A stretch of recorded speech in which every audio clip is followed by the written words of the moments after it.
오늘은 나는 참 포도나무요라는 제목으로 함께 은혜 나누기를 원합니다. 본문 말씀으로 요한복음 15장 1절부터 17절까지에 있는 말씀을 보시겠는데요. 좀 기니까 좀 살짝 줄여서 5절부터 14절까지만 제가 봉독해 올리도록 하겠습니다. 요한복음 15장 5절부터 14절까지를 제가 봉독하겠습니다. 5절입니다. 나는 포도나무요 너희는 가지라.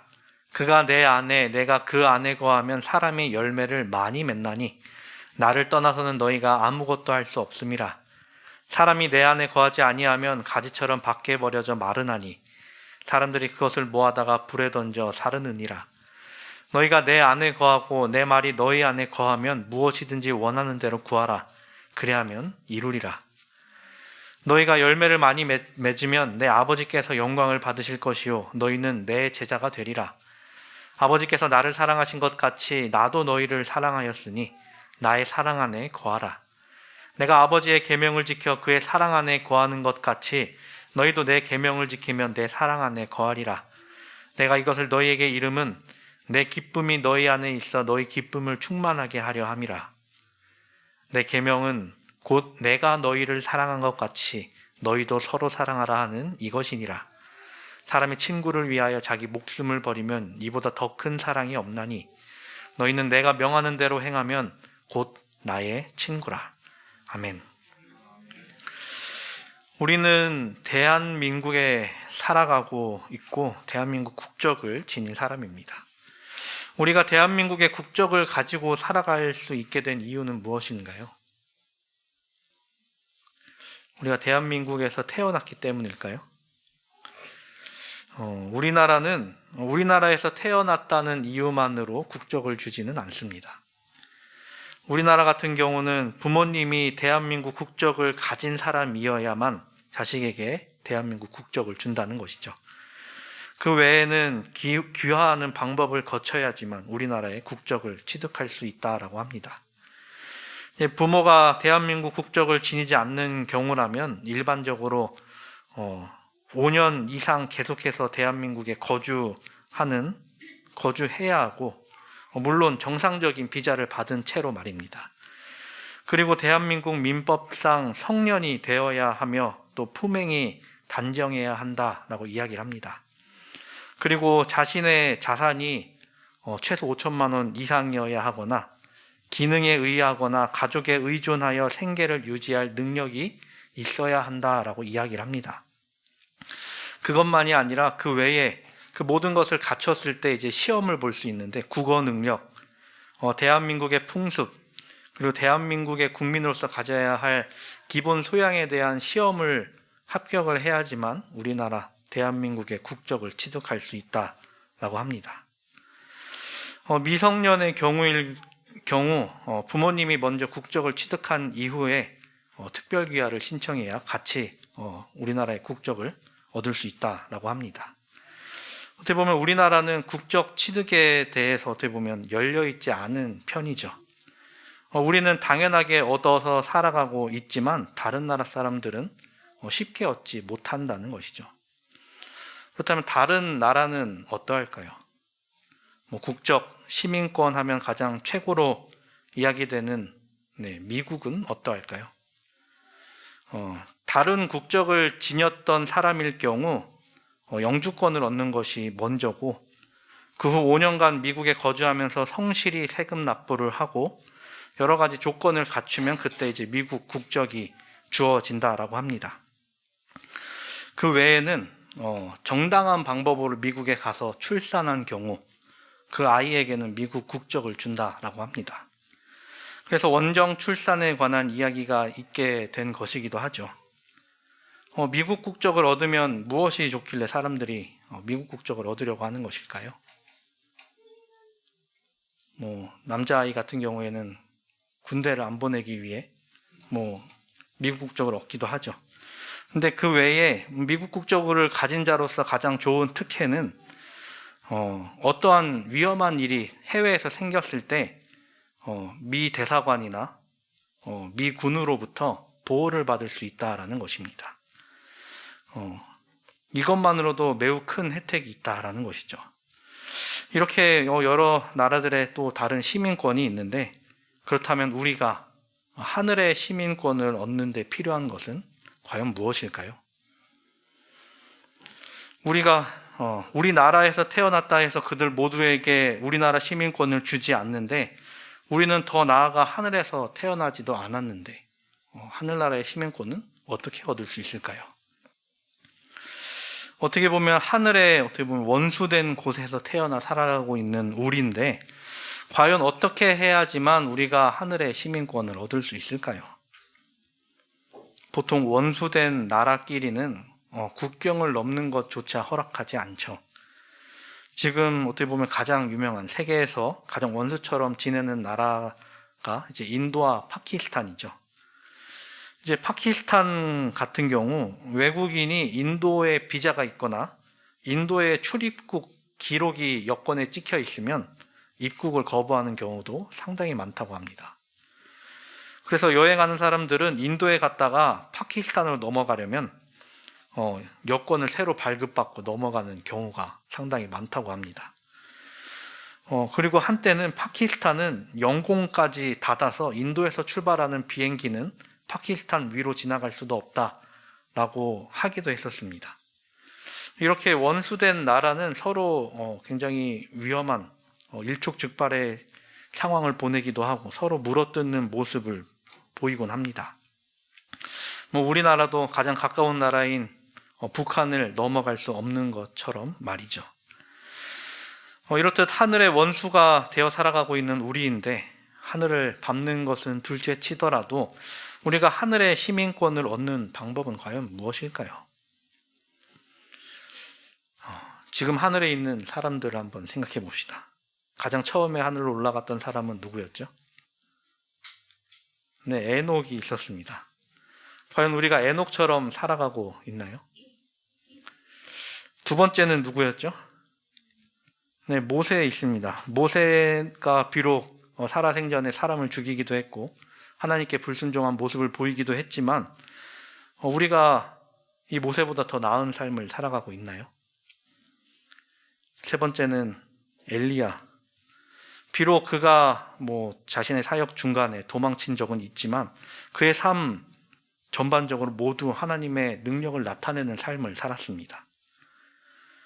우리가 합리적으로 추론해 보자면 하늘에 가기 위해서는 이 세 사람보다 낫거나 어떻게 보면 동등한 정도의 그 정도의 수준은 되어야 가지 않겠습니까?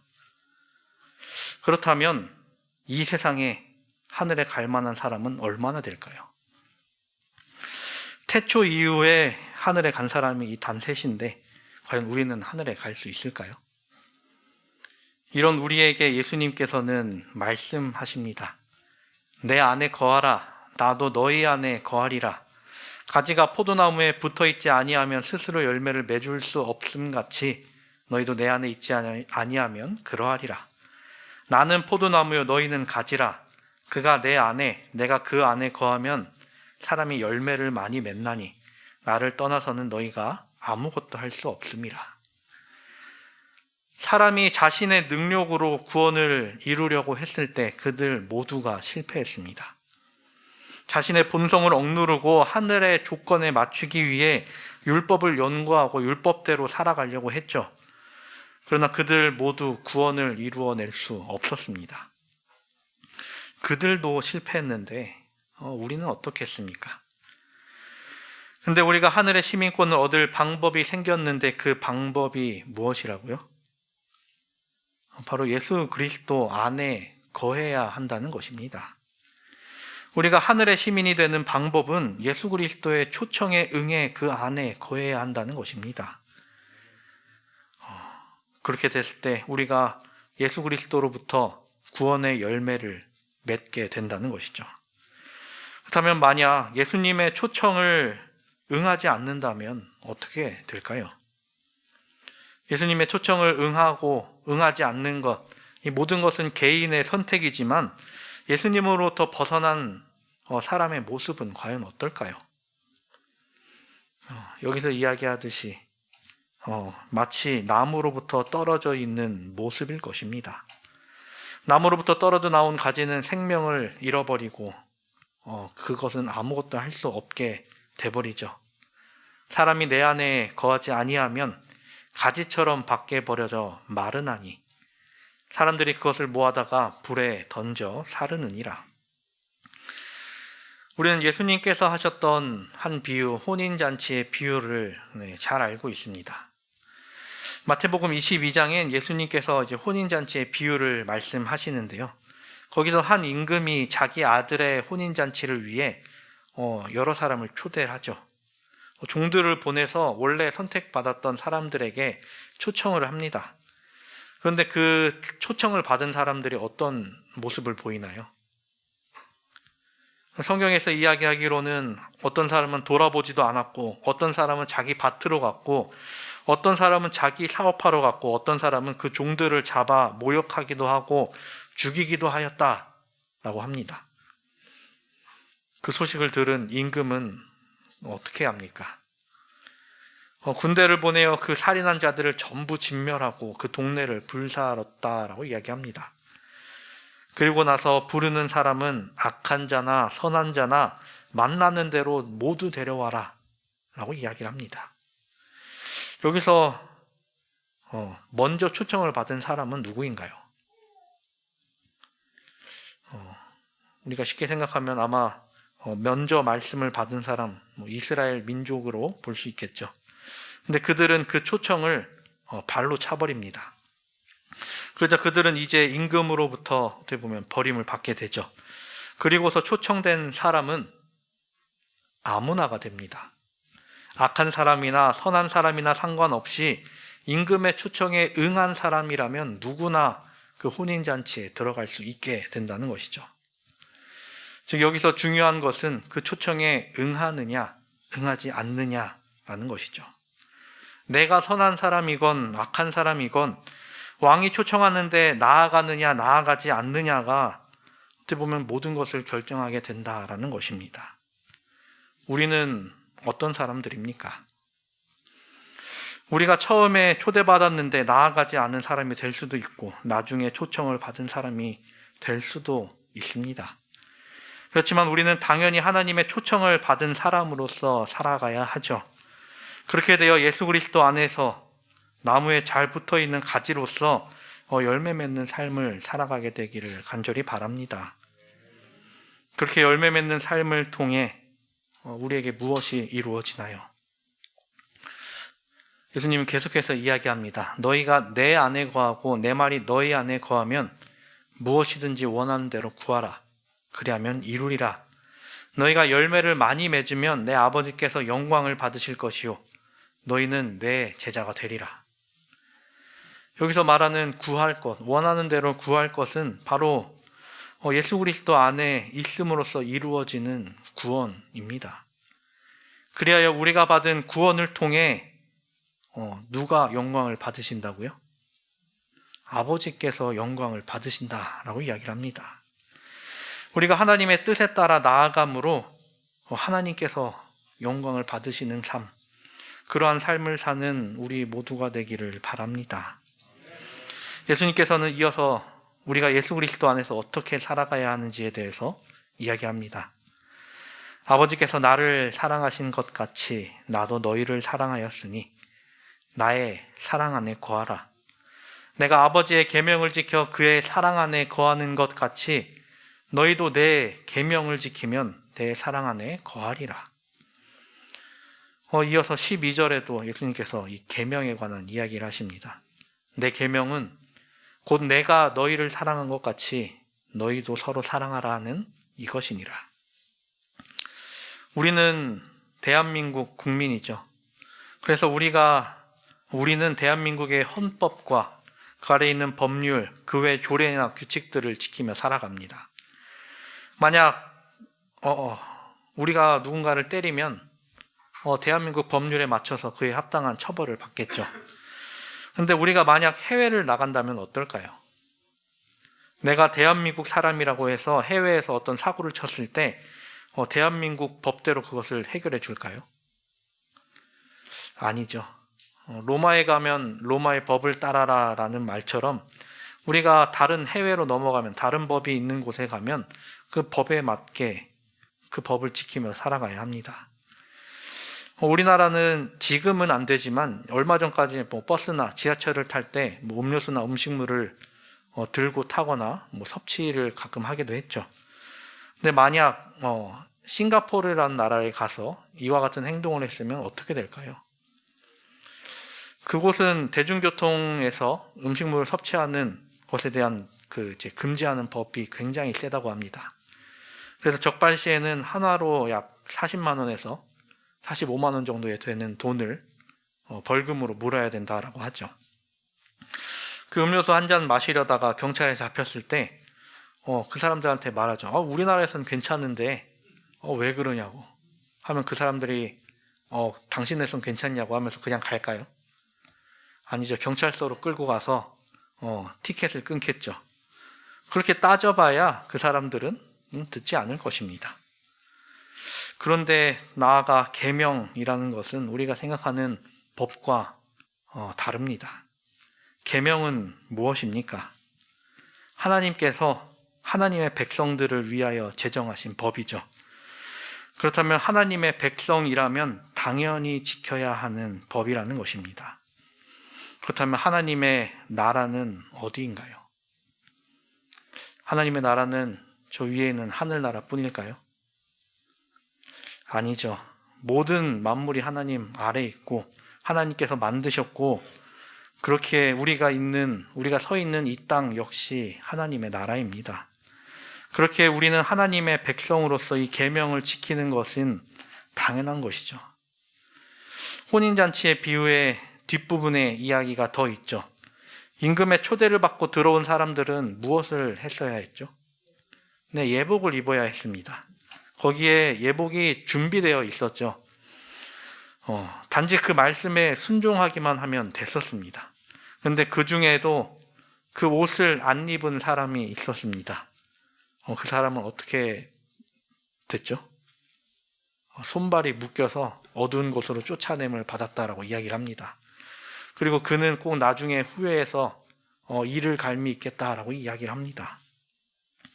그리고 마지막에 하시는 말씀은 청함을 받은 사람은 많되 택함을 입은 자는 적으니라 라고 이야기를 합니다. 우리가 지켜야 하는 것은 하나님의 말씀, 하나님의 계명에 순종해야 하는 것이죠. 그렇다면 그 하나님의 계명이란 무엇일까요? 아까 봤던 12절에 이야기하죠. 내 계명은 곧 내가 너희를 사랑한 것 같이 너희도 서로 사랑하라 하는 이것이니라. 그리고 이어서 이야기하십니다. 사람이 친구를 위하여 자기 목숨을 버리면 이보다 더 큰 사랑이 없나니 너희는 내가 명하는 대로 행하면 곧 나의 친구라. 이제부터는 너희를 종이라 하지 아니하리니 종은 주인이 하는 것을 알지 못함이라. 너희를 친구라 하였노니 내가 내 아버지께 들은 것을 다 너희에게 알게 하였음이라. 친구를 위하여 자기 목숨을 버리는 것, 이보다 더 큰 사랑이 없다라고 이야기를 하십니다. 그렇다면 친구를 위하여 자기 목숨을 내버리는 것, 이것을 누가 먼저 했나요? 네, 예수님께서 먼저 우리를 위해 죽으심으로 그 본을 보이셨죠. 그런데 그 죽으심은 십자가에 달리셨을 때에 보이신 것이 아니었습니다. 그 죽으심은 이미 창세 전부터 준비되어 있었던 것이죠. 인간이 창조되고 그 인간이 죄를 지어 죽게 될 것을 이미 아셨는데 그 죄를 지은 인간을 위해 이미 준비되셨던 분이 바로 예수 그리스도셨습니다. 그리고 그렇게 우리를 위해 죽으심으로써 하나님의 사랑을 나타내 보이셨죠. 근데 더 나아가서 무엇이라고 이야기하시냐면 우리를 더 이상 죄인이 아니라 종이 아니라 친구라고 부르겠다라고 하시는 것입니다. 친구와 종의 차이는 뭘까요?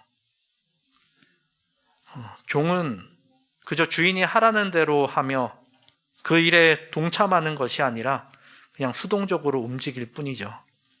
하지만 친구는 자신의 친구 일에 관심을 가지며 도움을 청할 때 기뻐 나가며 능동적으로 모든 것을 돕는 사람이 친구입니다. 그리고 종은 주인의 밑에 존재하지만 친구는 동등하게 그곳에 서게 된다는 것입니다. 또한 주인은 종을 위해 목숨을 바치지 않지만 친구는 친구를 위해 모든 것을, 더 나아가 목숨까지도 바친다는 것입니다. 우리나라의 외식계의 가장 유명한 사람이 누군가요? 백종원이라는 사람이 외식계의 대부라고 불리면서 굉장히 유명합니다. 물론 이 사람은 유복한 가정에서 태어났지만 그것을 물려받는 것보다 외식업계에 뛰어들어서 크게 성공을 이루어냈습니다. 그렇게 성공을 거둔 뒤에 했던 일은 소상공인들, 특히 음식점을 운영하는 사람들을 돕는 일을 하죠. 방송에 나오면서도 그런 일을 합니다. 그 방송을 하기 전에 이 사람이 음식점을 하는 사람들을 불러서 강연을 한 적이 있습니다. 이런저런 강연을 한 뒤에 질문을 주고받았는데 한 음식점 사장님이 이 백종원 사장에게 질문을 하는 것이었습니다. 우리 식당에는 아르바이트생들을 여러 명 두고 있는데 이 아이들이 그렇게 일을 열심히 하는 것 같지 않다. 이들에게 주인의식을 갖게 하려면 어떻게 해야 되나요? 라고 물어봤을 때 이 백종원이 뭐라고 했을까요? 그거는 자기도 못한다. 그건 저도 못해요. 누가 와도 못해요. 라는 것이었습니다. 사장님이야 자기 가게니까 하나하나가 다 소중한데 아르바이트생들은 돈을 받는 만큼만 일하면 된다라고 생각한다는 것입니다. 자기 가게가 아니기 때문에 주인이 아니죠. 그래서 주인의식을 가질 수 없다라는 것입니다. 맞는 말이었습니다. 아르바이트생은 그 가게가 없어져도 다른 가게에서 일하면 된다라고 생각할 것입니다. 그렇듯 자기 것이 아닌 것에 주인의식을 가지기는 힘들죠. 이것과 관련해서 어떤 한 사람의 이야기를 들은 적이 있습니다. 그 사람은 회사를 다니면서 받는 월급으로 꼭 얼마씩 자기 회사 주식을 산다는 것입니다. 그 사람들이 왜 자기 회사 주식을 사냐고 물어봤을 때 그 사람이 했던 말은 내가 이렇게 열심히 일하는데 이 주식이 안 오를 리가 없다라는 것입니다. 자신의 회사에 자신의 지분이 있게 됐을 때 그만큼 자신이 주인이라는 생각을 가지고 열심히 일한다는 것이죠. 주인과 얼마나 가까운 관계가 되느냐, 혹은 본인이 주인이나 다름없는 존재가 되느냐, 이것의 차이일 것입니다. 종이라면 하지 않을 생각을 주인과 가까운 친구라면 당연히 하겠죠. 식당을 운영하는데 도움이 필요해서 친구를 부르면 그 친구는 당연히 자신의 친구를 위해 기꺼이 올 것입니다. 돈을 받느냐 안 받느냐를 떠나서 그냥 일하는 것이 아니라 자기 일처럼 최선을 다해 일하며 친구를 돕겠죠.